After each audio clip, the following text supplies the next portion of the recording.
Support for your public radio station comes from our members and from 2 Point Capital Management, an investment firm creating custom portfolios of stocks and bonds. 2 Point is dedicated to helping people realize a life of meaning beyond the numbers. 2 Point Capital Management, life opens up.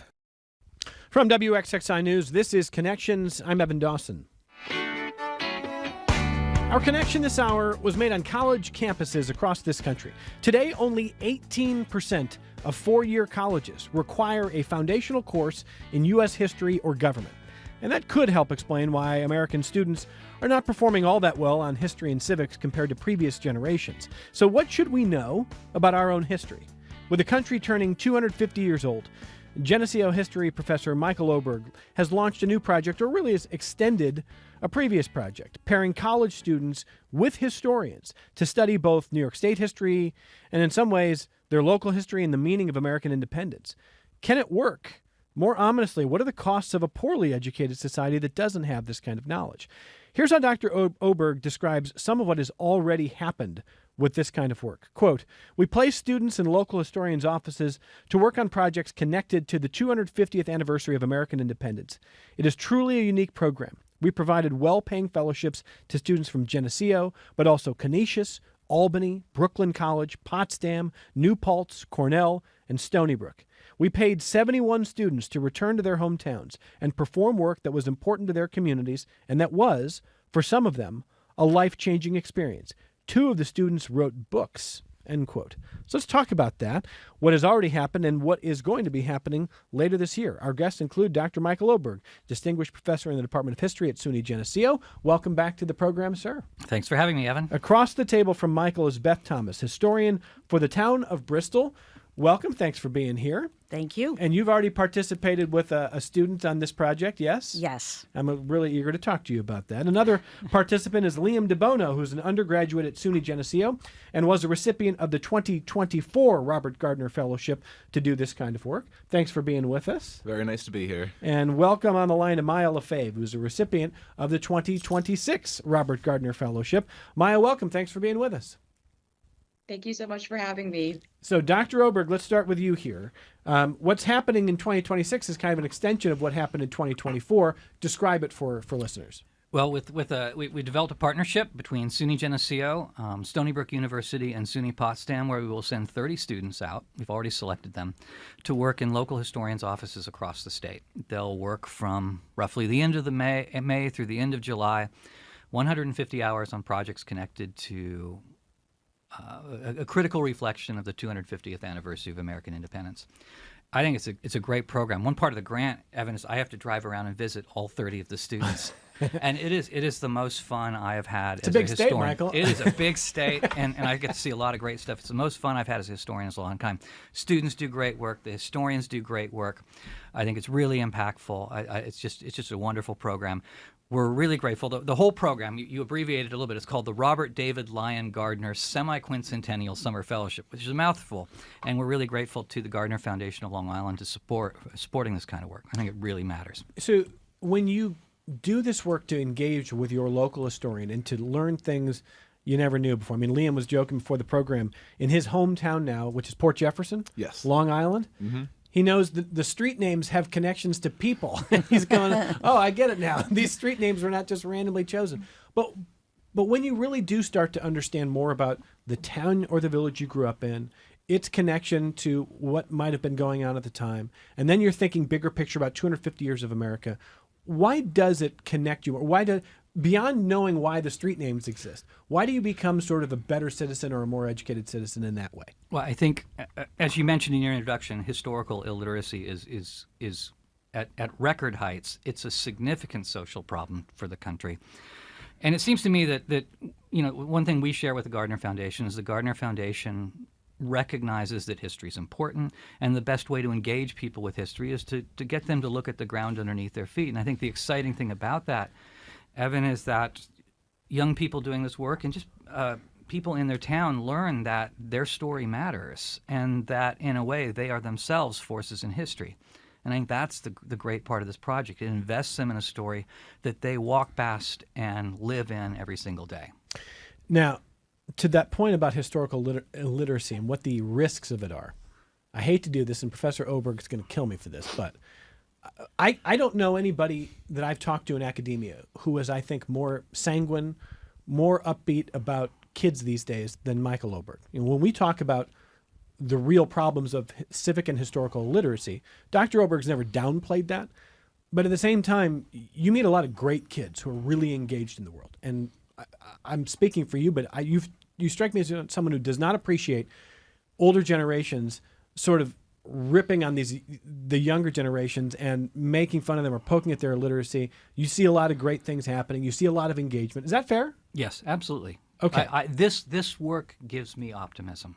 Yeah. And so there was a viral video this week that the New York Post put out. They sent a reporter to ask college students, what are the biggest concerns that you have in the world today with everything going on? Now, you can question the location. It was the beaches of Florida for spring break, and their video went viral. Let's listen to what the New York Post put out.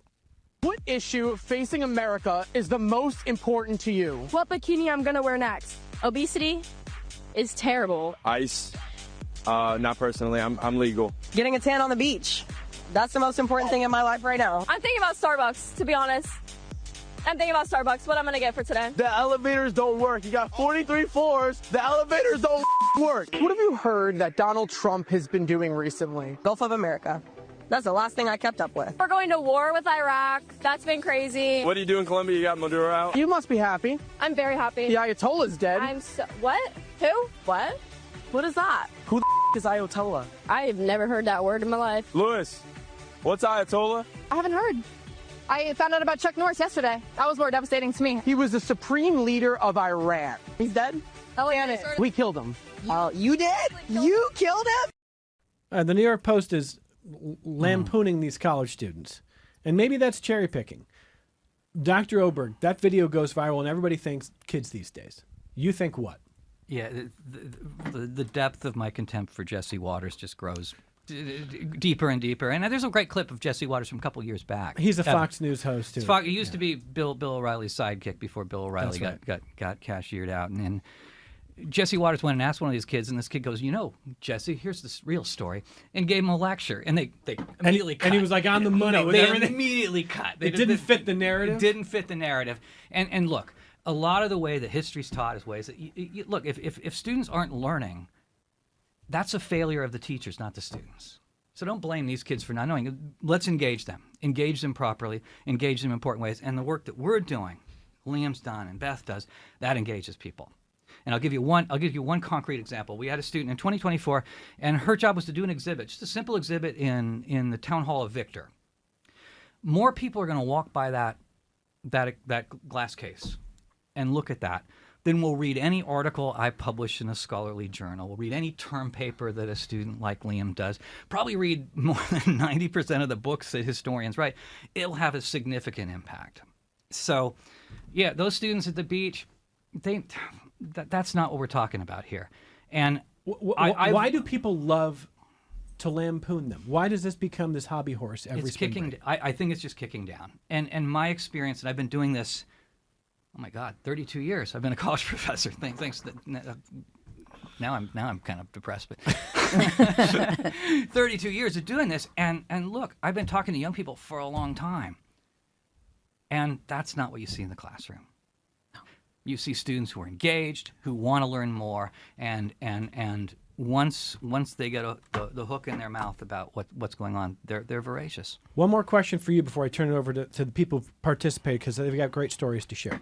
When you talk about learning local history, which is what this program does and plants the seeds of understanding your hometown and its history, there's going to be times where that street name that your school was on or that you grew up on all of a sudden comes into clear view, and it's not a pleasant story. It's a story that, or it's got a history that's kind of hard to digest. And one of the most, I think, powerful changes in the last decade at the state level and at the federal level is this push to say, we don't teach that part. Mm-hmm. We're going to insulate kids from that part. What is both the cost of not allowing kids to understand, and they're not kids, they're students, they're young adults, they're Americans. What is the cost of not letting them understand some of that history? And what is the value in helping them see the full picture? Yeah. So if I had $1 for every time a student said to me, they never taught us that in high school. Wow. Yeah.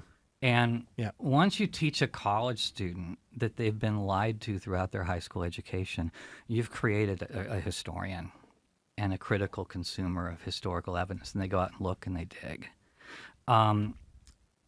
Concealing the past does nothing to help you understand the past.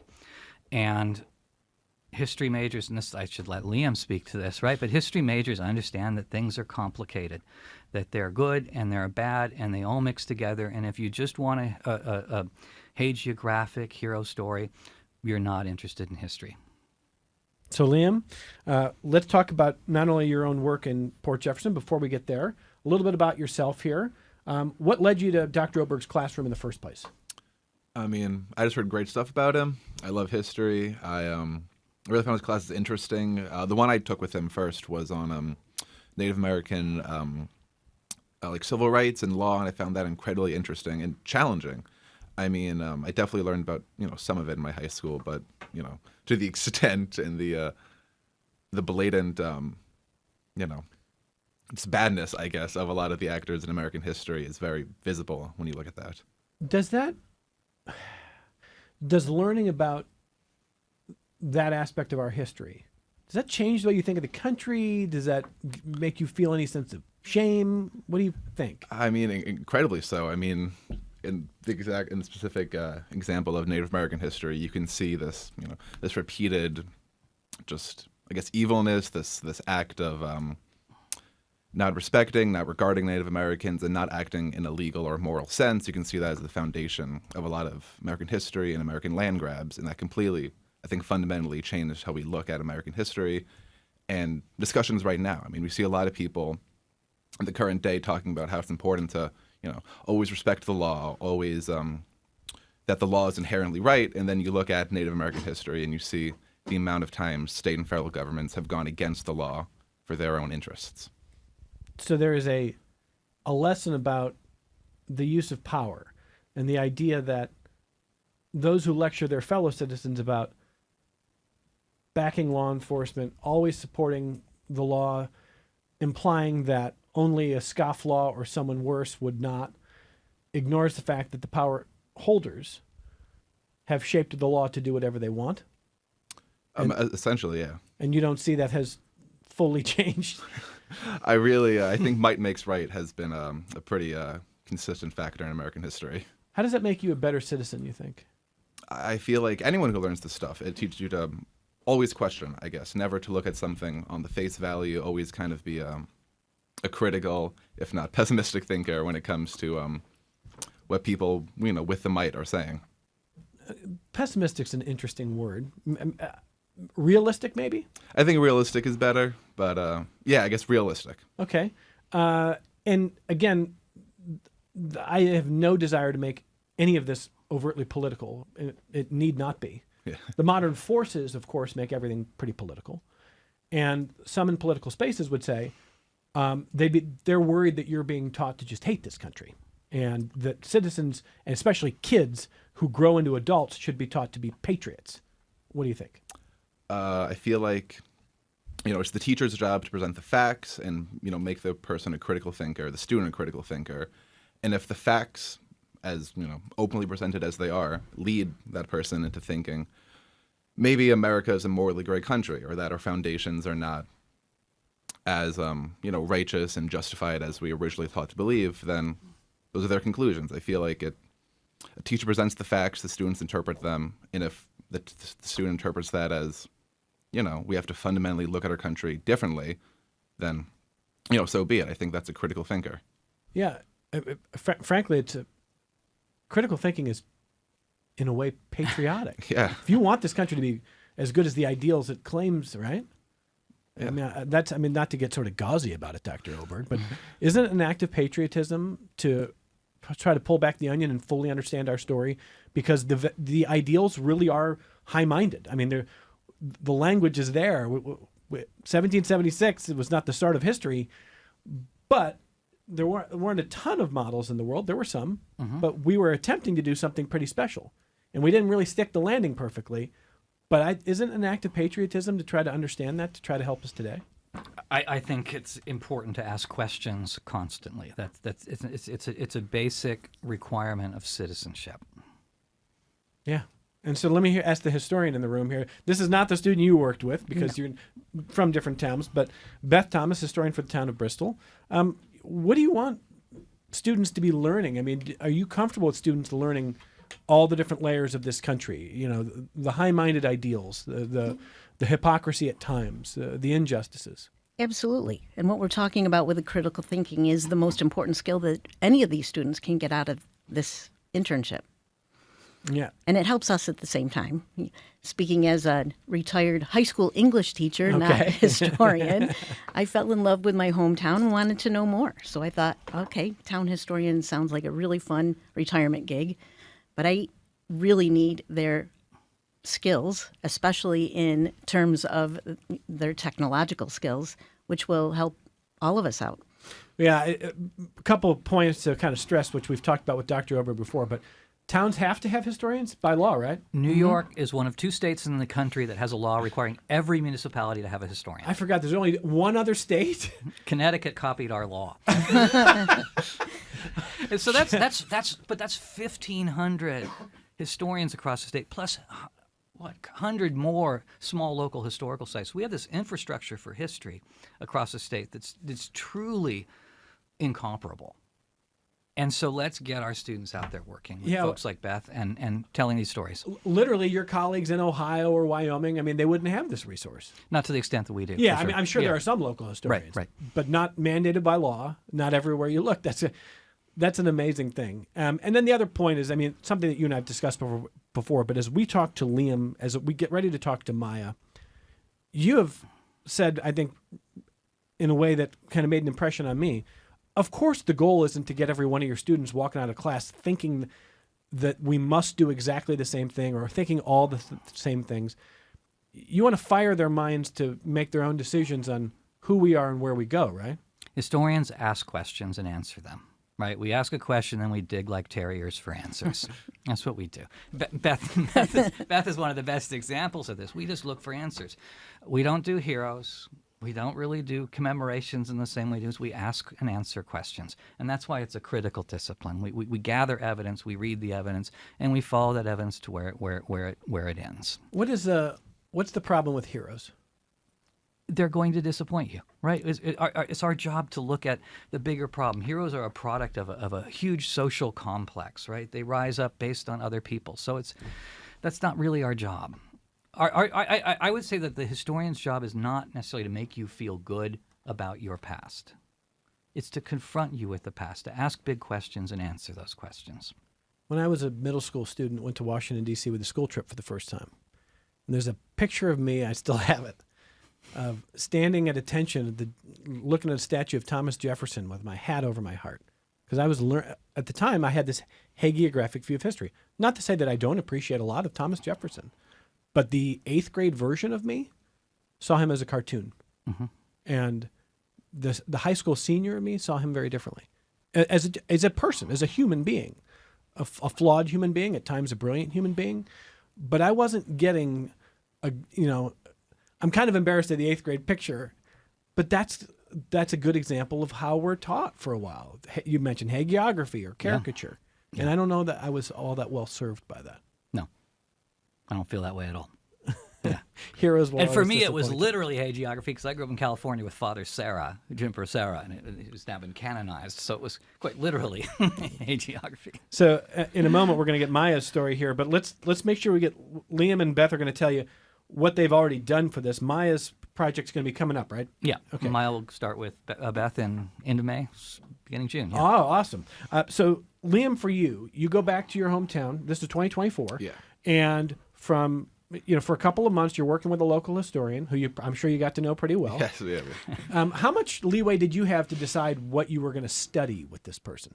I mean, I think a lot. I mean, there were some days when he was, I'd get to the office and he was like, all right, figure out what's to organize, what you should look into. Okay. What do you feel is important? And I'd spend hours at a little fold-up desk or organizing newspapers from the 50s, photo negatives of CVS from like town memorials.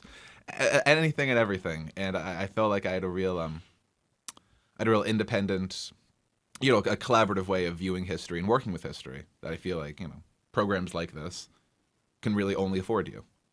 What did you learn about where you grew up that surprised you? A lot of stuff. I feel like, just how important Port Jefferson was. I feel like every town, especially, where we are located in the Northeast, I feel like that every town has a bit of local history that you never think about. Some important role it played 100, 200 years ago.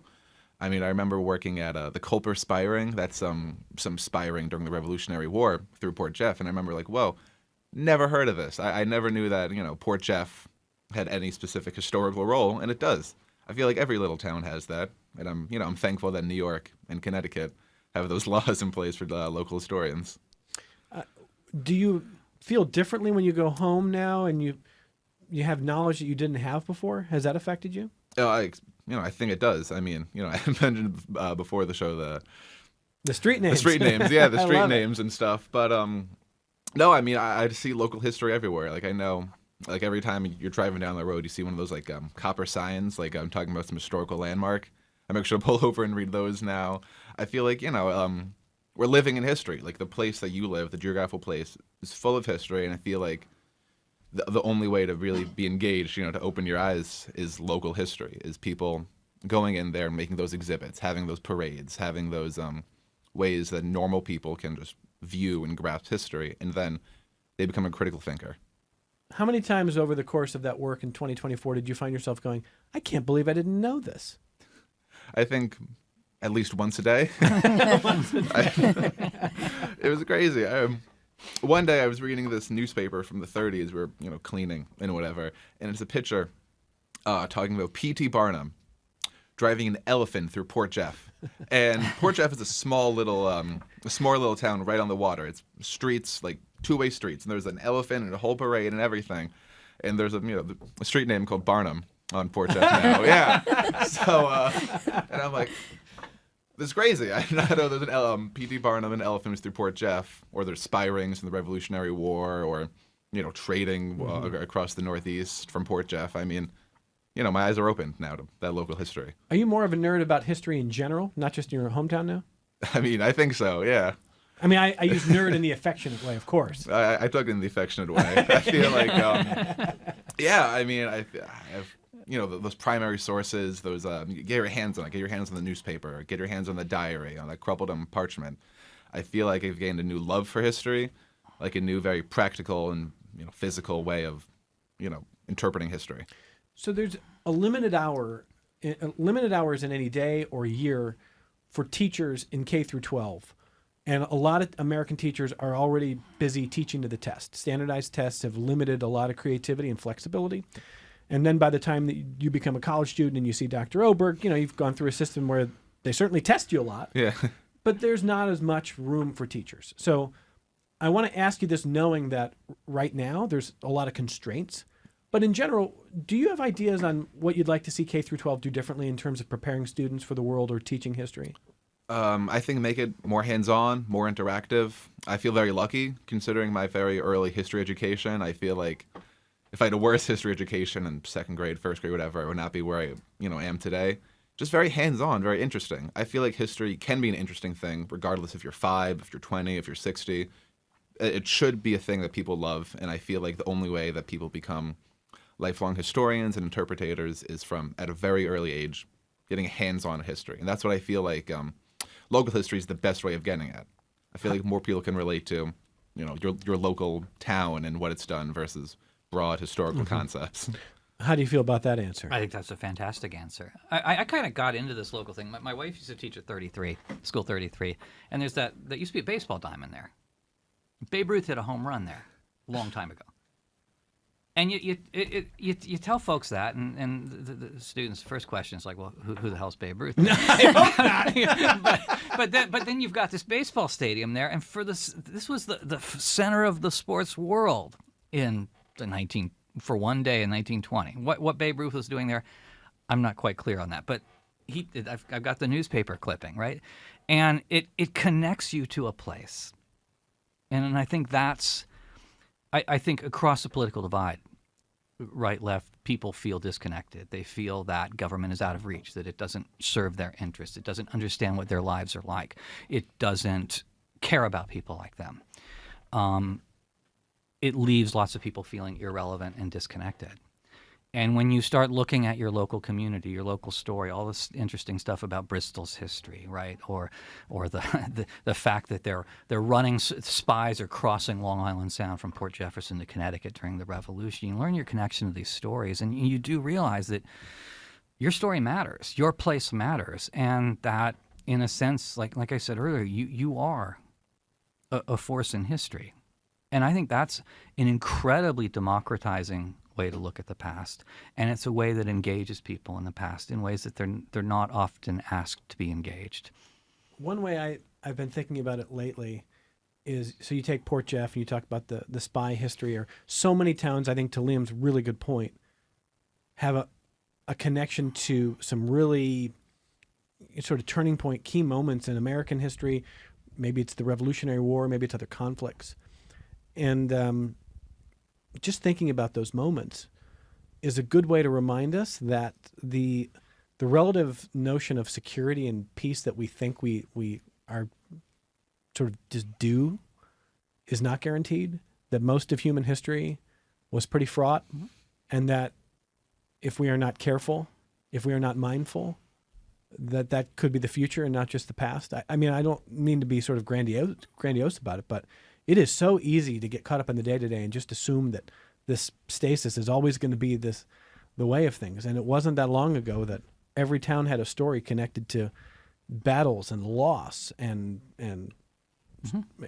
I don't know. I mean, Dr. Oberg, is this making any sense to you? Yeah, absolutely. I think that those connections to the past are important, right? And I I think everyone loves history, even if they don't know it yet. Even if they've been inoculated from history by a bad teacher at an earlier point in their career. Once they realize that they're connected to a story, then they're involved. So when we come back here, we're going to talk to Beth and Myah about the work coming up here. Beth Thomas is historian for the town of Bristol, and Myah LaFave is going to be doing the kind of work that Liam just talked about. Liam DeBono did this work in 2024. Myah LaFave is going to be doing it as a recipient of the 2026 Gardiner Fellowship. Dr. Michael Oberg is with us this hour, distinguished professor in the Department of History at SUNY Geneseo. And a couple years ago, this was an idea that he had, needed some grant work and support to do it, and he's been able to build these partnerships around the state. So now we've got dozens of students heading out, and they're working with their local historians, studying their own past and history. And we're talking about the impact of that. We'll come right back and hear more of their stories. Support for your public radio station comes from our members and from Bob Johnson Auto Group, believing an informed public makes for a stronger community. Proud supporter of Connections with Evan Dawson, focused on the news, issues, and trends that shape the lives of listeners in the Rochester and Finger Lakes regions. BobJohnsonAutoGroup.com. This is Connections. I'm Evan Dawson. Hey, Hal in Geneseo has been waiting to jump into the conversation. Hello, Hal. Go ahead.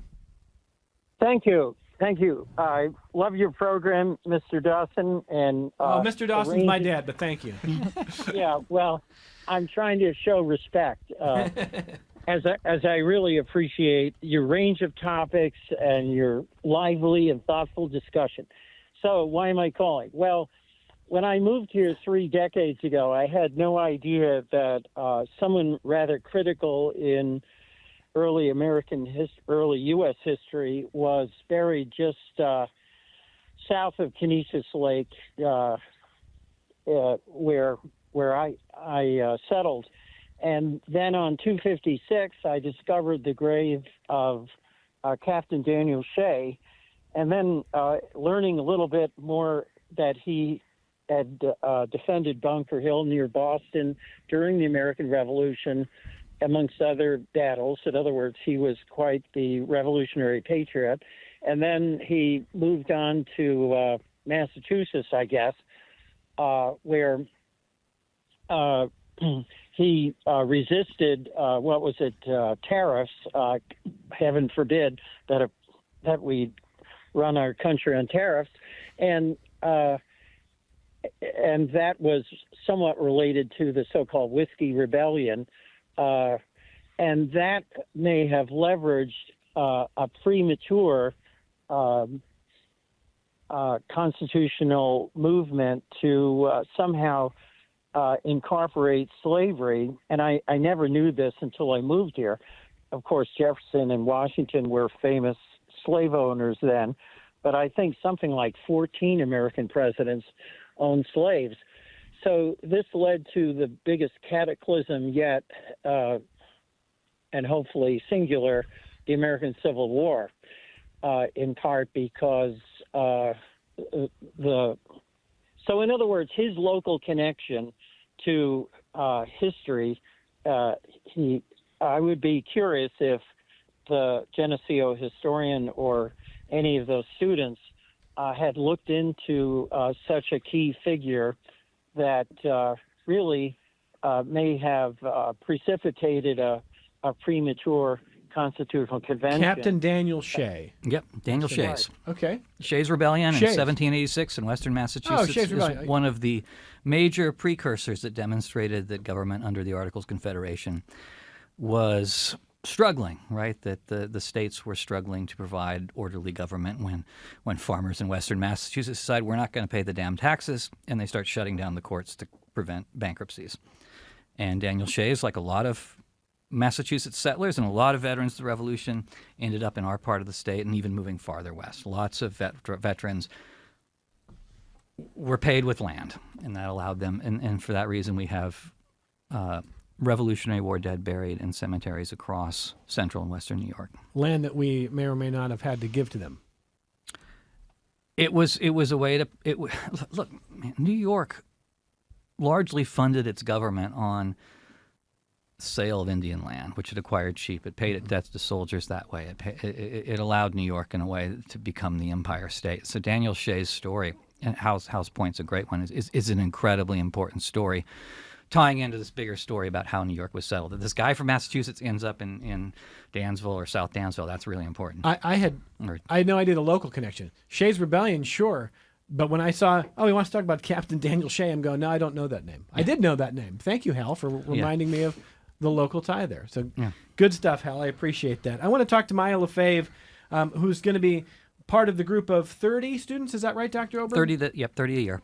30 students who are going to be heading out. And if you're just joining us here, Dr. Oberg at SUNY Geneseo is working with students not just from SUNY Geneseo, from a number of places across the state. 15 from Stony Brook, 10 from Geneseo, 5 from Pottstown. Okay, and they head out from roughly May to July. Yep. They work with a local historian, and they come back hopefully with a chance to maybe tell the world a little bit more about their work and maybe a better, stronger citizen themselves.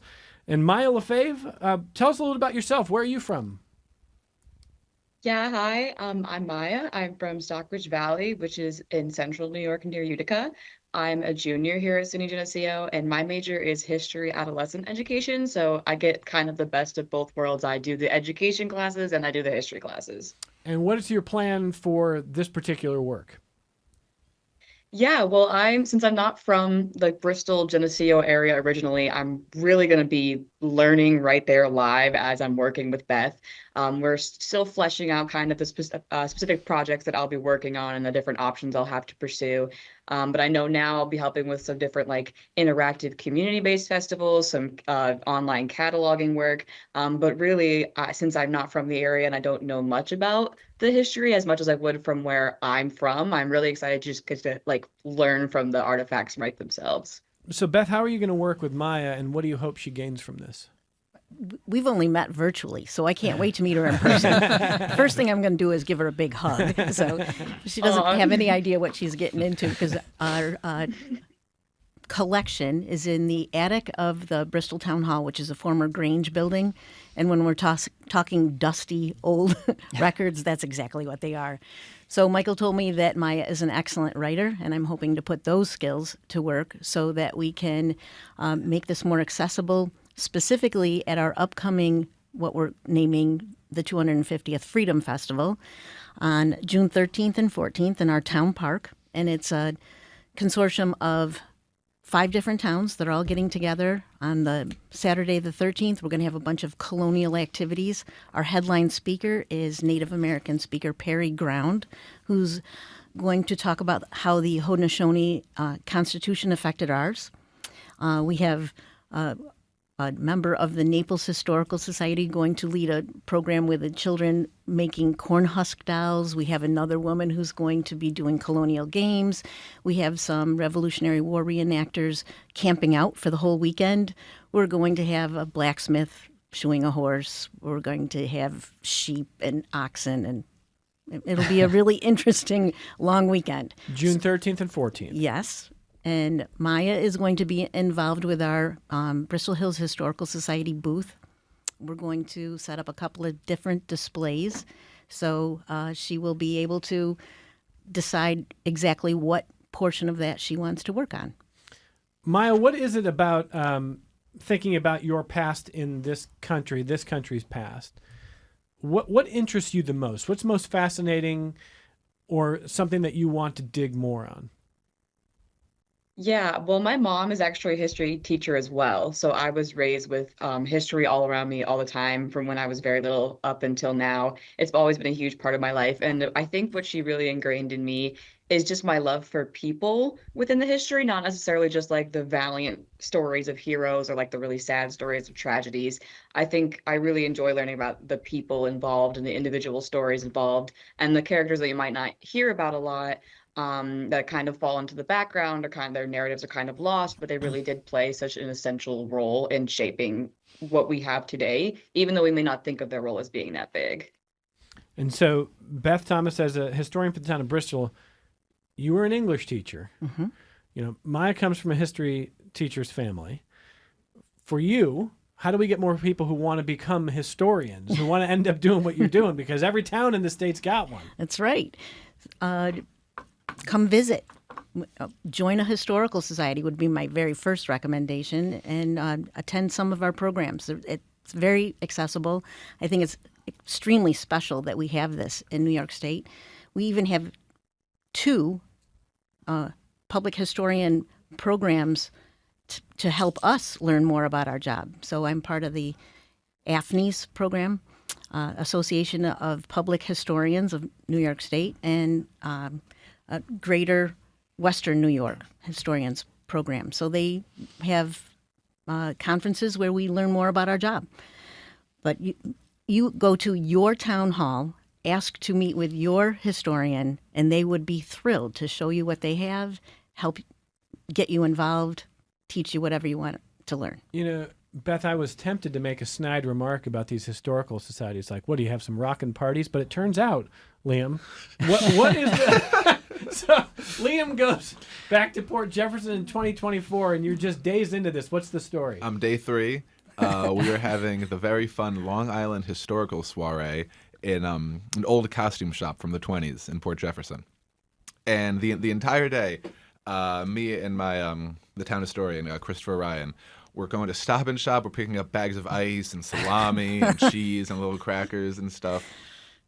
And I mean, we're having some academic conference on the civic local Port Jefferson history. I think folks on graves, whatever.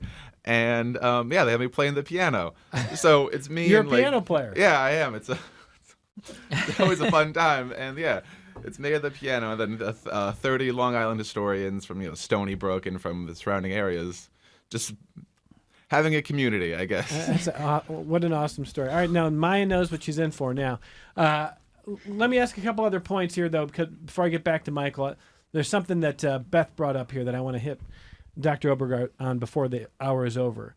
But generally speaking, I would like to hear from our guests about something that I think about a lot, which is that when you think about the physically tangible nature of our history and how brittle it is, the value of historical society is just to preserve it, to be a place where, whether it's epistolary collections or whether it's physical objects, sometimes people find, an old Susan B. Anthony letter or a Seward letter in their attic, but they've got to go somewhere.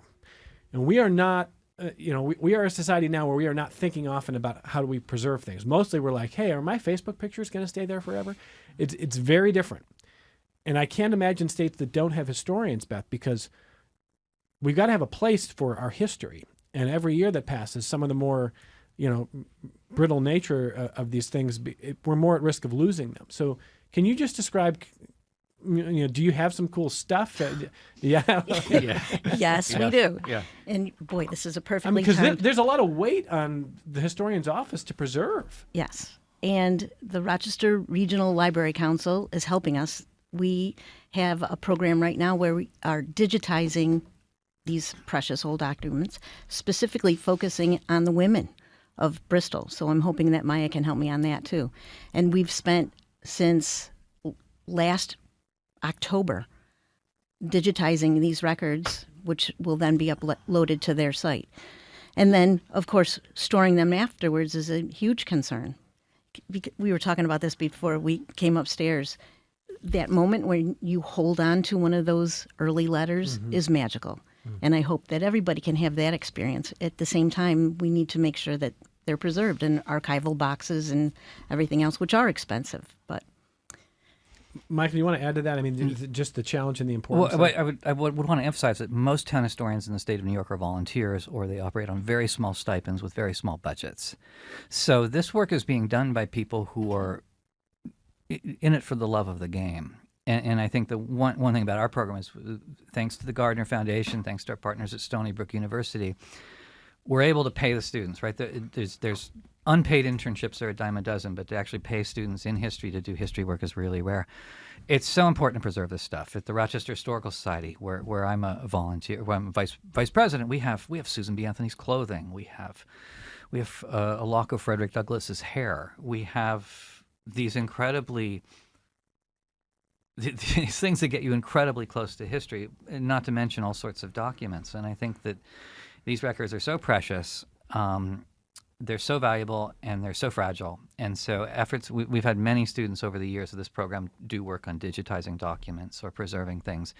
And I think that it's going to be the challenge of our time is preserving the past, not only the old stuff, but the new stuff too, right? What about all the emails you send in this building here? Yeah, where do they go? I don't know where they go. Yeah, and not to mention the president's emails or things like that. Yeah. Right? That's a whole other that's a whole other kettle of fish. But how do we preserve those documents? And I think these are immensely important questions. Let me grab another phone call. This is Ingrid in Penfield. Hi, Ingrid. Go ahead. Hi. I'm sorry that I missed most of the program, so I'm sorry if this is an out-of-line comment. I came in right at the end where you were talking about Civil War reenactors. I wanted to say my mom was a part of a pilot program back in the 60s teaching social studies and English, and we were always taken on educational vacations in the summer, and they were always to battle sites. And I never enjoyed that, and it took me a long time to realize that I'm not really interested in history from the viewpoint of war. And especially now, as I've had plenty of time to think about it, I really wish we would stop the glorification of war.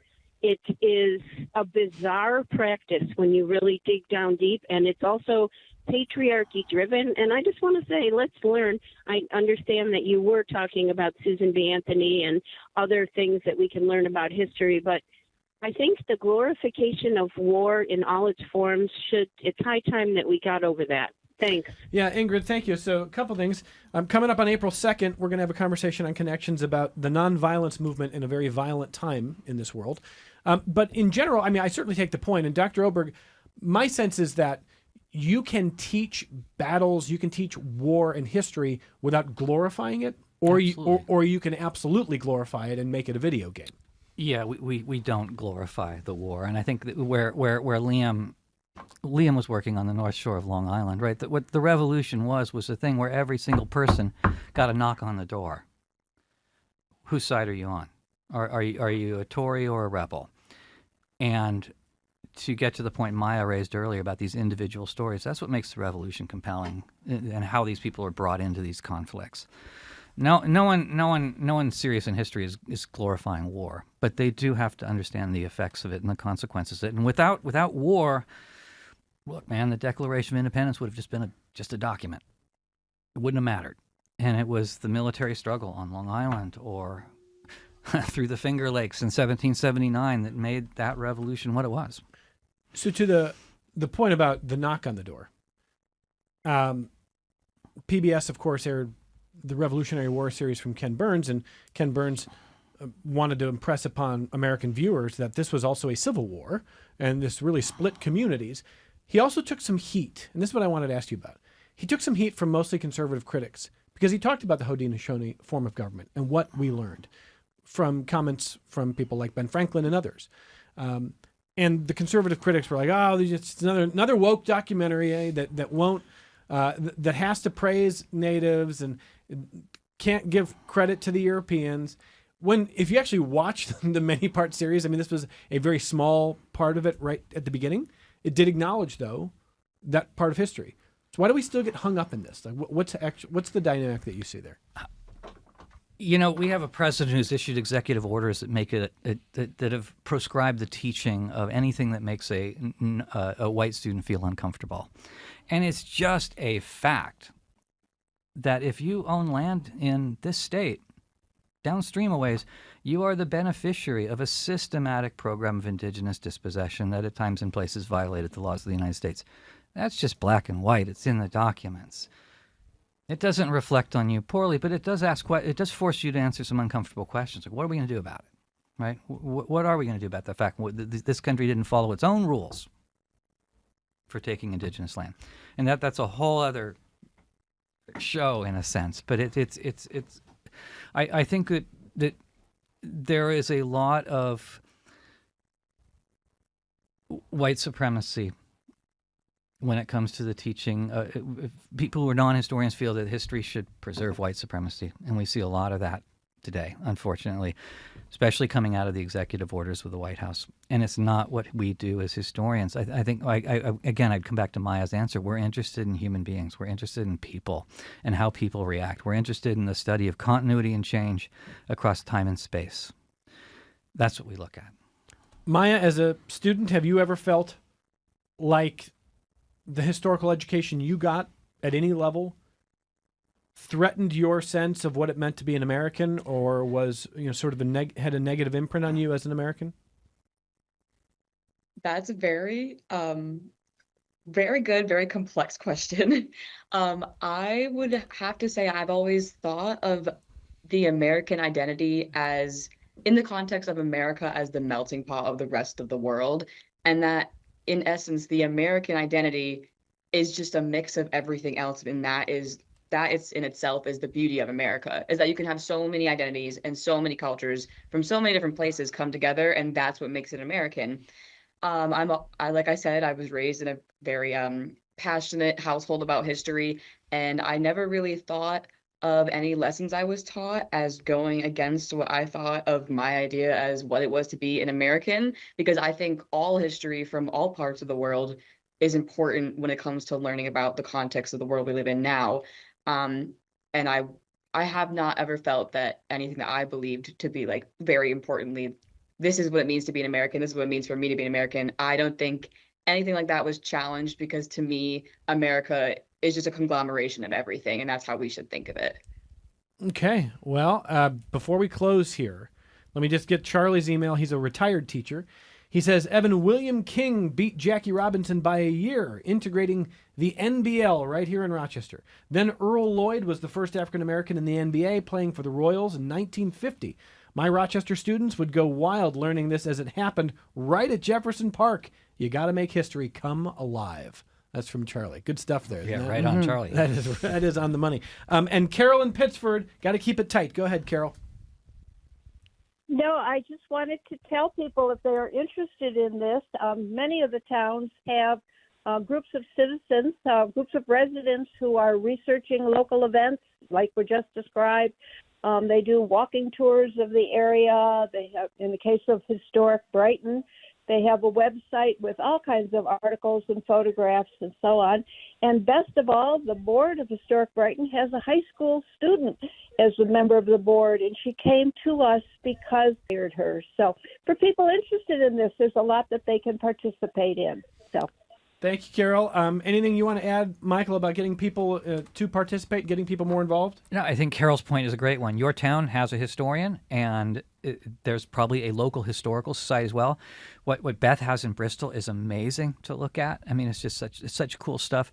I have learned so much from these local historians. It's just amazing what people have across these towns. It's just a wonderful way to study the past. Go visit your local historian's office or your local historical society. Beth, thank you for what you do. I'm so glad there are people doing what you are doing in towns across this state. We are all better for it. I'm sure it's not easy work. It's not making you rich. You said it's fun. It's just fun. I'm glad it's still fun. I'll close. Charles writes to different. We had Charlie. This is Charles. He says he's with the Rochester, the Flower City Warriors veterans hockey team. He says we're ordering third jerseys, and the inside of the collar will feature the words Rochester Racehorses, the nickname of the 140th New York Infantry during the Civil War. Took a lot of searching to find something like that, but it was worth it. Bits of history everywhere, and but you gotta be willing to go down and dig and find it here. Liam DeBono, what you doing next with your life? How are things going, man? It's going pretty well. Doing a lot of history stuff. Going to Greece next semester for research. Not Greece, New York. Not Greece. No. Oh, Greece. Yeah, that'd be the too local history. Yes, it would. Well, good luck to you. Hey, thanks for sharing your insight, and I really, really, really appreciate the stories from Port Jeff and everything you've been sharing with us here. Yeah. Thanks for coming in. Of course, fun time. And I want to thank student Myah LaFave. Good luck to you this spring and summer, Myah, and sometime come back, tell us about your experience. We appreciate having you. Thank you. I'd love to. And Beth Thomas, historian for the town of Bristol, speaking for a lot of historians across the state. You got a lot of great colleagues. Thanks for doing what you do. Thank you. And Dr. Michael Oberg, distinguished professor in the Department of History at SUNY Geneseo. Keep us abreast of this. I know you always do. We love talking about it. Thanks for being here. Yep, you got it. And from all of us at Connections, thanks for finding us on whatever platform you're finding us on. YouTube, radio, terrestrial radio, podcast, whatever form. We're glad to be with you, and we're back with you tomorrow on member-supported public media.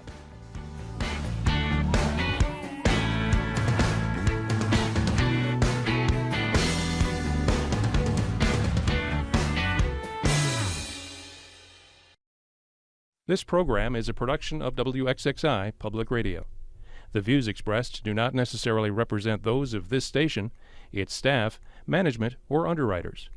The broadcast is meant for the private use of our audience. Any rebroadcast or use in another medium without expressed written consent of WXXI is strictly prohibited. Connections with Evan Dawson is available as a podcast. Just click on the Connections link at WXXInews.org.